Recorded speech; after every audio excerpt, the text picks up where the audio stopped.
नमस्कार दोस्तों, मैं Vijay Tiwari the book society में आपका स्वागत है। जहां हम आज की इस वीडियो के माध्यम से सब्जेक्ट कोड बीपीएससी 108 की श्रृंखला को आगे बढ़ाते हुए आज इसके भाग दो को आपसे डिस्कस करेंगे।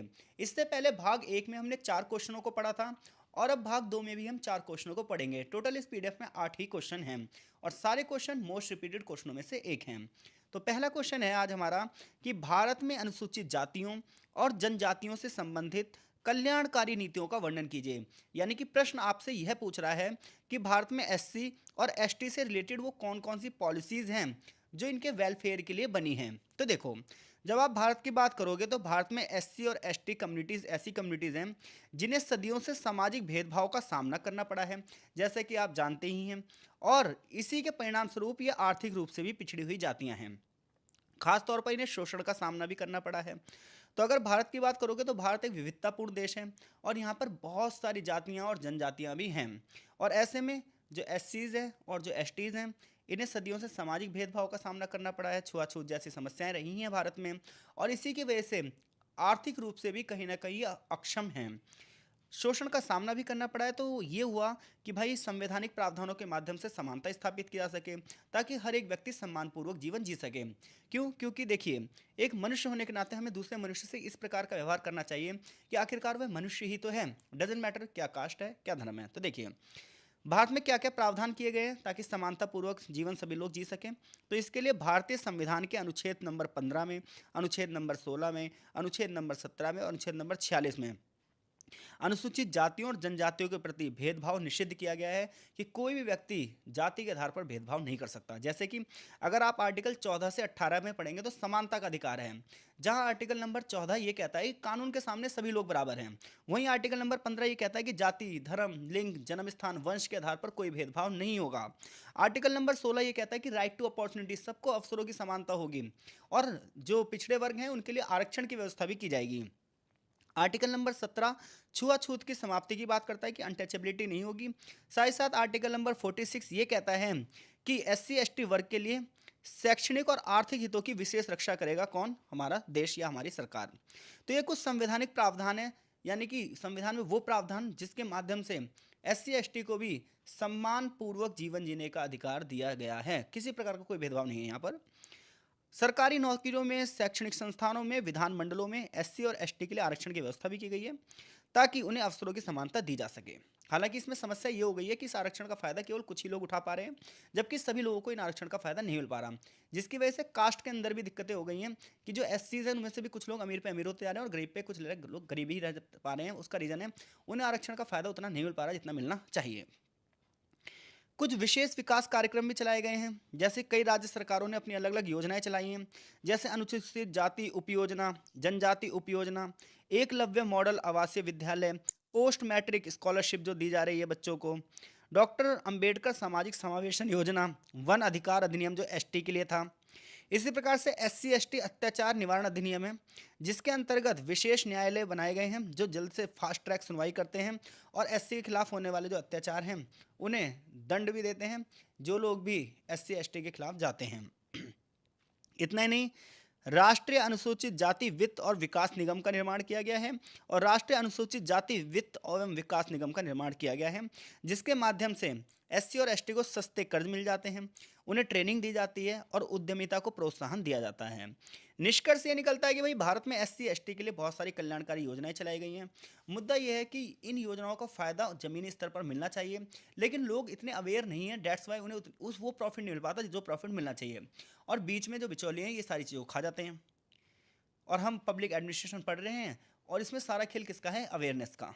अगले क्वेश्चन की ओर बढ़ रहे हैं। पीडीएफ का क्वेश्चन नंबर 6 और इस वीडियो का क्वेश्चन नंबर 2 यह है कि राष्ट्रीय खाद्य नीति में सबसे अधिक प्राथमिकता दिए जाने वाले उपायों का परीक्षण कीजिए। यानी कि हमारे देश की जो राष्ट्रीय खाद्य नीति है उसमें वो कौन कौन सी चीज़ें हैं जिस पर तुरंत ध्यान देने की ज़रूरत है। तो देखो, सबसे पहले हम ये पढ़ लेते हैं भाई राष्ट्रीय खाद्य नीति होती क्या है। तो हमारे देश में एक खाद्य नीति बनाई गई है जिसके अंतर्गत ये कहा गया है कि प्रत्येक व्यक्ति को खाद्य सुरक्षा होगी, यानी कोई व्यक्ति भूखा नहीं सोना चाहिए। उत्पादन में वृद्धि यानी कि प्रोडक्टिविटी में बढ़ोतरी होनी चाहिए और सभी लोगों को पोषण युक्त खाना मिलना चाहिए। अब हमें खाद्य नीति में किन किन चीज़ों को तुरंत ध्यान देने की जरूरत है वो सुन लो। तो सबसे पहले खाद्य सुरक्षा सुनिश्चित करनी है। खाद्य सुरक्षा का मतलब ये है कि प्रत्येक व्यक्ति को सबसे सस्ती से सस्ती दर पर अन्न प्रोवाइड किया जा सके, पोषण युक्त खाना प्रोवाइड करवाया जा सके। तो खाद्य सामग्री जो है उसका पर्याप्त रूप से भंडारण हो, यानी कि स्टॉक हो, और फिर उन्हें न्यायपूर्वक रूप से वितरण हो।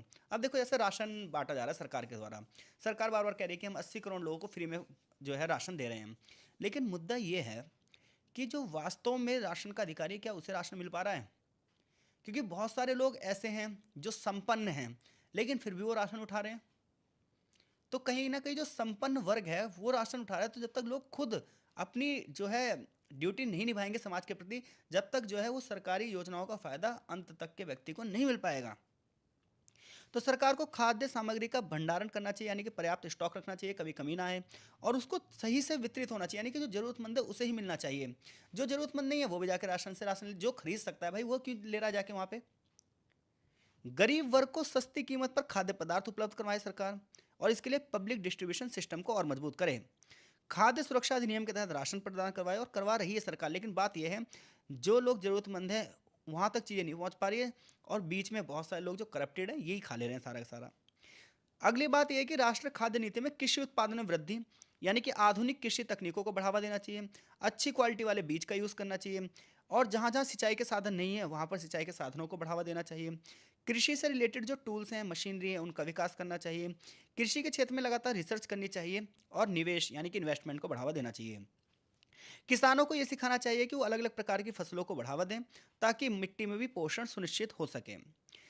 इसके अलावा लोगों को संतुलित आहार यानी कि बैलेंस डाइट के बारे में पता होना चाहिए, और लोगों को जो है पोषण संबंधित जागरूकता अभियान चलाना चाहिए, खासतौर पर बच्चों के लिए, महिलाओं के लिए विशेष पोषण कार्यक्रम चलाने चाहिए। और इसके लिए सरकार ने मिड डे मील योजना, आंगनबाड़ी सेवाएं जो है वो शुरू की हैं, क्योंकि हम खा रहे हैं डजेंट मैटर, हम जो खा रहे हैं उसके अंदर न्यूट्रिशंस कितने मैटर ये करता है। तो फास्ट फूड, जंक फूड जो ये चल रहे हैं ये बड़ी दिक्कत है, तो लोगों को अवेयरनेस होनी चाहिए बहुत ज़्यादा कि जो वो खा रहे हैं क्या वो सही है। खाद्य वितरण प्रणाली में सुधार, तो खाद्य उत्पादन में भंडारण और परिवहन में सुधार करना चाहिए ताकि नुकसान कम हो। क्योंकि कई बार क्या होता है, खेती होती है, अब कटाई हो रही है फसलों की, अब वो स्टॉक नहीं है, बारिश में भीग के ही फसलें खराब हो जा रही हैं। तो स्टॉक सही से होना चाहिए, भंडारण अच्छे से होना चाहिए, और ट्रांसपोर्टेशन अच्छा होना चाहिए ताकि जल्द से जल्द सामान दूसरी जगह पर पहुंच सके। डिजिटल और टेक्नोलॉजी उपायों से पीडीएस को ट्रांसपेरेंट करना चाहिए। पीडीएस मतलब जो राशन बांटा जाता है, यहाँ भ्रष्टाचार होता है, बहुत सारा राशन जो है ब्लैक कर लिया जाता है। हालांकि अब तो ये हो गया है कि हाँ अब आपको फिंगरप्रिंट के बाद ही आपको राशन मिलेगा, तो इससे कुछ चीज़ों पे लगाम लगा, लेकिन कम तौलना और बहुत सारी चीज़ें चलती रहती हैं। करप्शन को रोकना चाहिए, ब्लैक मार्केटिंग को रोकना चाहिए। किसानों को उनके जो प्रोडक्ट हैं उसके उचित मूल्य मिलना चाहिए, बिचौलियों की भूमिका को सीमित करना चाहिए। और सरकार ने बिचौलियों की भूमिका को सीमित करने के लिए कृषि कानून भी बनाया था, लेकिन अफसोस कि इस देश में अवेयरनेस नहीं थी, तो इसकी वजह से ना वो वाला कानून सफल नहीं हो पाया, क्योंकि सारे बिचौलिए धरने पर बैठ गए और यहाँ पर ये लगा कि भाई किसान धरने पर बैठे हैं, तो ये बड़ी समस्या थी। तो बिचौलियों की भूमिका को हमें सीमित करना चाहिए ताकि किसानों को सीधे बाजार से जोड़ा जा सके और प्रत्येक किसान विकसित हो सके। जब किसानों के लिए भाई इतनी योजनाएं चल रही हैं, शुरुआत से ही किसानों के लिए हर सरकार काम कर रही है, तो किसान अब तक सक्षम क्यों नहीं हो पाया है? कुछ अमीर किसान ही अमीर होते जा रहे हैं, गरीब किसानों को कोई फायदा नहीं मिल रहा। उसका रीजन है अमीर किसान गरीब किसान का हक खा ले रहा है। तो यहाँ पर थोड़ी सी ट्रांसपेरेंसी होनी चाहिए। टिकाऊ कृषि पद्धतियों को बढ़ावा देना चाहिए, जैविक कृषि को बढ़ावा देना चाहिए। जैसे कि क्लाइमेट चेंज हो रहा है तो उसके हिसाब से खाद्य उत्पादन को भी बढ़ावा देना चाहिए। निष्कर्ष ये निकलता है कि राष्ट्रीय खाद्य नीति का मुख्य उद्देश्य यह सुनिश्चित करना है कि प्रत्येक व्यक्ति को पर्याप्त भोजन मिले, पोषक पूर्ण भोजन मिले, सस्ता भोजन उपलब्ध हो सके। इसके लिए हमें प्रोडक्टिविटी को बढ़ाना देना पड़े तो प्रोडक्टिविटी को बढ़ाएं, और डिस्ट्रीब्यूशन सिस्टम में सुधार करना है तो उसे भी सुधार करें। पीडीएफ का क्वेश्चन नंबर 7 है हमारा कि पर्यावरण नीति में चुनौतियों की चर्चा कीजिए, यानी कि सरकार पर्यावरण को जब अच्छा करना चाहती है, विविधता को बढ़ावा देना चाहती है, तो उसमें क्या क्या चुनौतियां आ रही हैं। तो भारत और अन्य देशों में आज पर्यावरण नीति लागू करने में बहुत सारी चुनौतियां हैं। बड़े बड़े भाषण तो दिए जाते हैं कि इन्वायरमेंट को हमें कैसे करके प्रोटेक्ट करना है, बट उसके लिए काम नहीं हो पाता है। तो सबसे पहले क्या करना होगा, हमें अपनी इकोनॉमी में और डेवलपमेंट के बीच में एक बैलेंस बनाना होगा। क्योंकि अगर हम डेवलपमेंट की बात कर रहे हैं तो पर्यावरण को नुकसान होगा ही होगा। जैसे जिस समय मैं वीडियो बना रहा हूँ उस समय सबसे जो मुद्दा चल रहा है वो अरावली हिल्स का चल रहा है, कि क्या हो रहा है, सरकार विकास के नाम पर अरावली हिल्स को ख़त्म कर रही है। लेकिन अगर अरावली हिल्स खत्म होती है तो कितनी सारी बायोडाइवर्सिटी को नुकसान पहुंचेगा, क्योंकि आप पेड़ तो लगा सकते हो लेकिन हिल्स थोड़ी बना दोगे। तो ये बड़ी समस्या है कि डेवलपमेंट के नाम पर जो खिलवाड़ हो रहा है पर्यावरण के साथ, वो यार कम से कम होना चाहिए। तो पर्यावरण सुरक्षा अक्सर आर्थिक विकास और औद्योगिकरण के साथ टकराती है, क्योंकि जब आप एनवायरनमेंट को प्रोटेक्ट करोगे तो कहीं ना कहीं इंडस्ट्रीज जो इंडस्ट्रियल चीज़ें हैं उनको नुकसान होगा ही होगा। अगर हम बांध बना रहे हैं तो हम कहीं ना कहीं जो जलीय जीव जंतुओं की प्रजातियां हैं उनकी डाइवर्सिटी को खो रहे हैं, क्योंकि नदियों का फ्लो रुक जा रहा है। लेकिन बांध भी जरूरी है।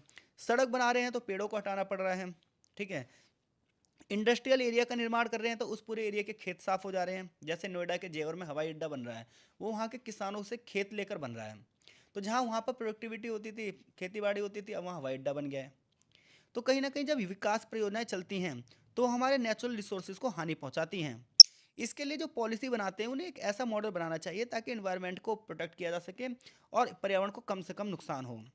इसके अलावा सबसे बड़ी दिक्कत यह है कि जनसंख्या जिस हिसाब से बढ़ रही है, रिसोर्सेज उस हिसाब से नहीं बढ़ रहे हैं। जनसंख्या इतनी बढ़ रही है, उस भूमि उतनी ही है, जल उतना ही है, एनर्जी के साधन उतने ही हैं, और जंगल अलग से ख़त्म हो रहे हैं, जिसकी वजह से पर्यावरण और दिक्कतों में आ रहा है। तो ऐसे में जो पॉलिसीज़ बने तो जनसंख्या की वृद्धि उस पर जो है पानी फेर दे रही है।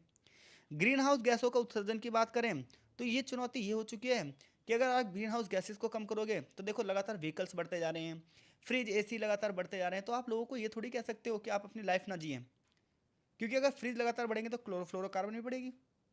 एसी चलेंगे तो भी CO2 क्लोरोफ्लोरोकार्बन जो ग्रीन हाउस गैसेस हैं ये बढ़ेंगी बढ़ेंगी।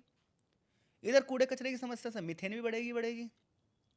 तो ये बड़ी चुनौती है सरकार के सामने कि वो पर्यावरणीय नीतियों को कैसे लागू करें। जैसे दिल्ली में इस समय पॉल्यूशन का मुद्दा है, लेकिन मुद्दा ये भी तो है कि सरकार उसमें क्या ही कर सकती है जब तक जनता खुद अवेयर नहीं होगी। सरकार कर बहुत सकती है, वो बैन करेगी चीज़ों को, लेकिन अगर वो सारे कारखानों को बंद कर दें कि हाँ भाई बंद रहेंगे 3 महीने, तो फिर वो मजदूरों को रोजगार कौन देगा। लोग पब्लिक ट्रांसपोर्ट का ज़्यादा से ज़्यादा यूज़ करें तो भी कुछ हो सकता है, लेकिन एक कार में एक ही व्यक्ति जा रहा है, तो अगर वो पब्लिक ट्रांसपोर्टेशन का यूज़ करें तो भी थोड़ा सा कम हो सकता है। लेकिन जनता अपनी जो है ड्यूटी नहीं निभाना चाहती, तो सरकार के सामने चुनौतियां हैं कि सरकार अकेले क्या ही कर लेगी। कानूनी और प्रशासनिक बाधाएं। पर्यावरण कानूनों को कमजोर रूप से लागू किया जाता है, भ्रष्टाचार मिलता है बड़े पैमाने पर। पर्यावरणीय समस्याएं वैश्विक प्रकृति की हैं, जब तक पूरा विश्व सहयोग नहीं देगा जब तक नहीं हो सकता। और सबसे खास बात यह है, जब तक लोग अवेयर नहीं होंगे, लोग एजुकेटेड नहीं होंगे, तब तक कुछ नहीं हो सकता। तो शिक्षा की कमी भी है और प्रौद्योगिकी तक सीमित पहुंच। समाधान यह है कि इन चुनौतियों से निपटने के लिए सरकार, इंडस्ट्री और समाज को मिलकर काम करना पड़ेगा। जब तक समाज जागरूक नहीं होगा, समाज शिक्षित नहीं होगा, तब तक कुछ हो ही नहीं सकता। लास्ट क्वेश्चन है हमारा, टिप्पणी करनी है हमें। दो टॉपिक है हमारे पास, एक है राष्ट्रीय शिक्षा नीति 2020 और एक है ई शासन। तो देखो, जो हमारी नेशनल एजुकेशन पॉलिसी है 2020 की, इसका उद्देश्य था कि भारत की शिक्षा प्रणाली में सुधार किया जाए और इसे आधुनिक तरीके से आगे बढ़ाया जाए। हालांकि इसे लागू करते समय कई चुनौतियां हैं, कई मुद्दे सामने आते हैं। जैसे राष्ट्रीय शिक्षा नीति में टारगेट तो बड़े बड़े हैं, लेकिन उतना फाइनेंस नहीं है हमारे पास, पैसा नहीं है जिसके माध्यम से हम उस टारगेट को अचीव कर सकें। तो नेशनल एजुकेशन पॉलिसी 2020 को लागू करने में शिक्षा पर GDP का 6% खर्च करने की सिफारिश करता है, लेकिन शिक्षा पर जो खर्च हो रहा है वो इससे भी कम हो रहा है। तो एक बड़े इन्वेस्टमेंट की ज़रूरत है एजुकेशन पर, और वो एजुकेशन पर उतना बड़ा इन्वेस्टमेंट नहीं हो पा रहा है, क्योंकि एजुकेशन वोट बैंक का मुद्दा ही नहीं है। वोट बैंक के मुद्दे तो कुछ और चल रहे हैं। तो अब क्या ही कर सकते हैं। इसके अलावा शिक्षकों को ट्रेनिंग की कमी है, नई नीतियों के हिसाब से शिक्षकों को प्रशिक्षित करना पड़ेगा। वर्तमान में ग्रामीण क्षेत्रों में, अर्ध शहरी क्षेत्रों में पर्याप्त शिक्षक ही नहीं है। डिजिटल विभाजन, अगर शहरों में देखें तो डिजिटल टेक्नोलॉजी बहुत ज़्यादा है, लेकिन गाँव में अभी भी बहुत सारे क्षेत्र ऐसे हैं जो इंटरनेट से कनेक्टिविटी नहीं है उनकी। तो ग्रामीण क्षेत्रों में, पिछड़े इलाकों में डिजिटल टूल्स ही नहीं है, इंटरनेट नहीं है, आधारभूत इंफ्रास्ट्रक्चर नहीं है। तो डिजिटल एजुकेशन कैसे लोगों को दी जाए समय के हिसाब से, ये भी शिक्षा नीति की समस्या है।